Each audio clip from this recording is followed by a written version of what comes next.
விளையிற பூமியடா விவசாயத்தை பொறுப்பா கவனிச்சு சீரோவடா உண்மையா உழைக்கிற நமக்கு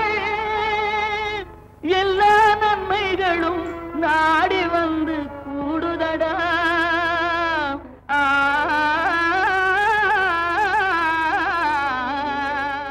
இன்றைய மாத்தியோசிச்சங்க பகுதியில் கன்னியாகுமரி மாவட்டத்தை சார்ந்த திரு எஸ் சாஜன் ரப்பர் தோட்ட பயிர் வளர்த்து அதனில் பொருளாதார பயனடைந்து இன்று முன்னோடி விவசாயியாக திகழ்கிறார். இவருக்கு அம்மாவட்ட வேளாண் பொறியியல் துறை ரப்பர் தோட்ட மரங்களுக்கு பூச்சி மருந்து தெளிக்கும் கருவியினை மானியத்தில் அளித்தது. அது குறித்து அவரிடம் கேட்டபோது, என்னோட பேர் சர்ஜன், ஊர் திருநந்திக்கரை. வேளாண்மை ஜனவரி 4 ஏக்கர் ரப்பரு விவசாயம் பண்ணிகிட்ருக்கேன். சமீபத்தில் ஒரு 7 மாதத்துக்கு முன்னாடி பேச்சிப்பாறையில் ஒரு வேளாண்மை துறை முகாம் வச்சுருந்தாங்க. அப்போ அதில் நான் கலந்துக்கிட்டேன்.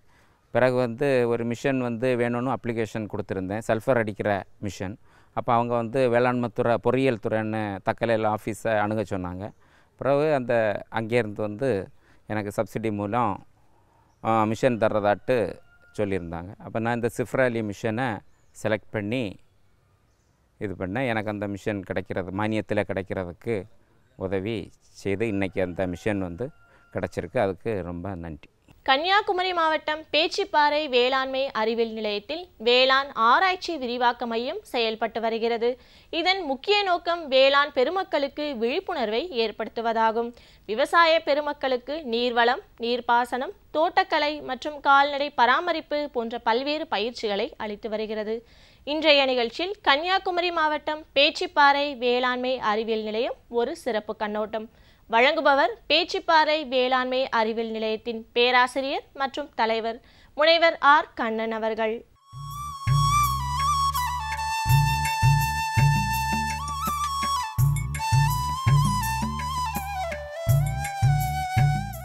கன்னியாகுமரி மாவட்டத்திற்கான வேளாண் அறிவியல் நிலையம் பேச்சிப்பாறையில் உள்ள தோட்டக்கலை ஆராய்ச்சி நிலைய வளாகத்தில் 2004ஆம் ஆண்டு முதல் செயல்பட்டு வருகிறது. ஸோ இந்த அறிவியல் நிலையம் இந்திய வேளாண்மை ஆராய்ச்சி கழகத்தின் நிதியுதவியுடன் தமிழ்நாடு வேளாண்மை பல்கலைக்கழகத்தின் மேற்பார்வையில் செயல்பட்டு வருகிறது. ஸோ இந்த ஆராய்ச்சி நிலையத்தில் தொழில்நுட்ப வல்லுநர்களாக மண்ணியல், உளவியல், தோட்டக்கலை, பூச்சியியல் மற்றும் தாவர நோயியல் பிரிவை சார்ந்த தொழில்நுட்ப வல்லுநர்கள் பணியாற்றுகிறார்கள். இந்த ஆராய்ச்சி அறிவியல் நிலையத்தின் முக்கிய நோக்கம் என்னவென்றால், வேளாண் மற்றும் வேளாண் சார்ந்த தொழில்நுட்பங்களை விவசாயிகளின் வயல்வெளி ஆய்வு மதிப்பீடு செய்து அவர்களின் சூழ்நிலைக்கு ஏற்ப தொழில்நுட்ப மாற்றங்களை பரிந்துரை செய்தல். ஸோ குறிப்பாக இந்த வருடம் 8 வயல்வெளி ஆய்வுகள் நாங்கள் செய்து வருகிறோம். ஸோ நெல் பயிரை எடுத்துக்கொண்டால் அதில் முக்கியமாக ரகங்களை 3 ரகங்கள் வயல்வெளி ஆய்வில் பரிசோதிக்கப்பட்டு வருகிறது. குறிப்பாக TPS 3 என்று மற்றும் திருச்சி 3, ADT 49 போன்ற ரகங்கள் விவசாயிகளின் வயல்வெளிகளில் ஆய்வு செய்யப்பட்டு வருகிறது. ஸோ வாழையை எடுத்துக்கொண்டால், வாழை என்பது இந்த கன்னியாகுமரி மாவட்டத்தில் ஒரு சிறந்த பயிராகும். ஸோ வாழையில் உர நிர்வாக சம்பந்தமாக விவசாயிகள் பொதுவாக வாழைக்கு மாதந்தோறும் உரமிடும் ஒரு வழக்கத்தை கொண்டிருக்கிறார்கள். ஸோ குறிப்பாக மாதந்தோறும் வாழைக்கு உரமிட வேண்டிய அவசியம் கிடையாது. ஸோ அதாவது தேவையான தருணத்தில் மட்டும் வாழைக்கு உரமிட்டால் நல்ல மகசூலை பெறலாம். ஸோ உரம் என்று எடுக்கும்போது தலை, மணி, சாம்பல் சத்து என்ற 3 உரங்களை நாம் பொதுவாக பயிருக்கு இட வேண்டும். ஸோ வாழையை பொறுத்த மட்டில் மணிச்சத்தை ஒரு முறை மட்டும் இட்டால் போதும். அதாவது 3வது மாதத்தில் மட்டும் மணிச்சத்து இட்டால் போதும். ஸோ தலை மற்றும் சாம்பல் சத்தை 3 பங்காக பிரித்து வெவ்வேறு மாதங்களில் நாம் இட வேண்டும். ஸோ இது மாதிரியான கருத்துக்களை வலியுறுத்தி அந்த வயல்வெளி ஆய்வு செய்யப்படுகிறது. ஸோ அடுத்தபடியாக முதல் நிலை செயல் விளக்க திடல்கள் அமைத்து தமிழ்நாடு வேளாண்மை பல்கலைக்கழகத்தின் புதிய தொழில்நுட்பங்களை நாங்கள் விவசாயிகள் மத்தியிலே கொண்டு செல்கின்றோம். ஸோ அதில் குறிப்பாக நெல்லை பொறுத்தவரையில் திருந்திய நெல் சாகுபடி முறையை பிரபலப்படுத்தும் முகமாக அநேகமான திடல்கள் அமைத்து அதில் விவசாயிகள் பயன்பெற்றிருக்கிறார்கள். ஸோ இந்த செயல் விளக்க திடல்கள் அதிகமான பரப்பளவிலே பயிரிடப்பட்டு விவசாயிகள் மத்தியிலே ஒரு நல்ல வரவேற்பை பெற்றுள்ளது. ஸோ அடுத்தபடியாக இப்போது நெல் சாகுபடியில் ஆள் பற்றாக்குறை இருப்பதால் அது நெல் சாகுபடியில் இயந்திர மயமாக்குதலை நாங்கள் அறிமுகப்படுத்தியுள்ளோம். ஸோ அதன் மூலம் இயந்திர நடவு செய்வதற்கான ட்ரே நர்சரி அது பிரபலமாகி வருகிறது. அதே போல் டிரான்ஸ்பிளான்டர் நாற்று நடுவதற்கான கருவியை பயன்படுத்தி நாற்றுகளை நடுவதற்கு 3 வகையான டிரான்ஸ்பிளான்டர்களை வைத்து அது பரிசோதிக்கப்பட்டு அது நல்ல முறையிலே விவசாயிகள் மத்தியிலே வரவேற்பை பெற்றுள்ளது.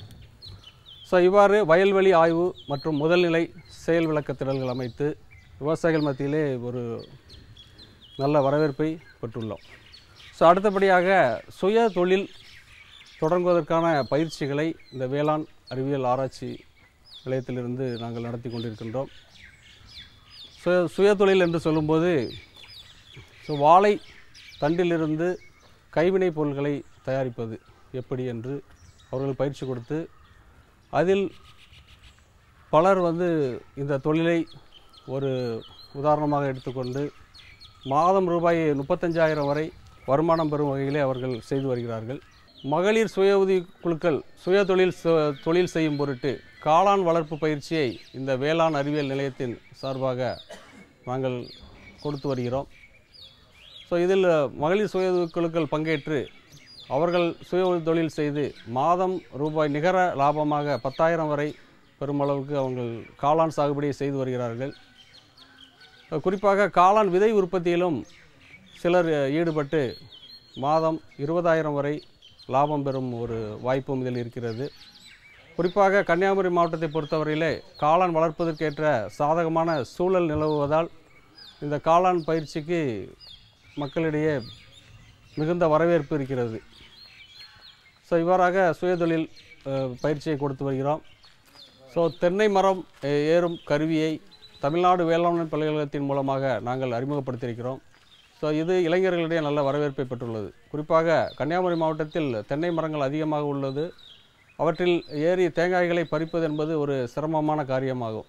இதை எளிதாக்கும் பொருட்டு தமிழ்நாடு வேளாண்மை பல்கலைக்கழகத்தால் அறிமுகப்படுத்தப்பட்ட மரம் ஏறும் கருவி சுமார் 2,500 ரூபாய்க்கு விலைக்கு கிடைக்கின்றது. இதை உபயோகப்படுத்தி தேங்காய்களை பறிப்பது மிகவும் எளிதாக இருக்கிறது. இந்த கருவியிலே அமர்ந்து கொண்டு எளிதாக தேங்காய்களை பறிக்க முடியும். இளைஞர்கள் இதை பயன்படுத்தி ஒரு நாளைக்கு சுமார் 50 முதல் 75 மரம் வரை ஏறி ஒரு மரத்திற்கு 10 முதல் 15 ரூபாய் வரை வாங்கும் ஒரு சூழ்நிலை இருக்கிறது. இதன் மூலம் அவர்கள் குறைந்தது 500 முதல் 1000 ரூபாய் வரை பணம் ஈட்டுகிறார்கள். இதுவும் ஒரு சக்ஸஸ்ஃபுல்லாக வெற்றிகரமான ஒரு சுய தொழிலாக இந்த வேளாண் அறிவியல் நிலையத்தின் மூலமாக மக்களுக்கு வழங்கப்பட்டுள்ளது. அடுத்தபடியாக வாழை தண்டை பதப்படுத்தி அதிலிருந்து ஊறுகாய் மற்றும் மற்ற பல பொருட்களை செய்வதற்கான வாய்ப்புகளையும் ஏற்படுத்தி கொடுத்திருக்கிறோம். அதுவும் ஒரு சுய தொழிலாக நல்ல முறையில் செய்து வருகிறார்கள். அடுத்தபடியாக வேளாண் மற்றும் வேளாண் சார்ந்த துறைகளில் பணியாற்றும் வல்லுநர்களுக்கு நாங்கள் பருவநிலைக்கு ஏற்ப பயிற்சிகளை அளித்து வருகிறோம். மேலும் இந்த வேளாண் அறிவியல் நிலையத்தின் சார்பாக சுயதொழில் முனைவதற்கான பல்வேறு வகையான புத்தகங்கள் நாங்கள் அச்சிட்டு வெளியிடுகிறோம்.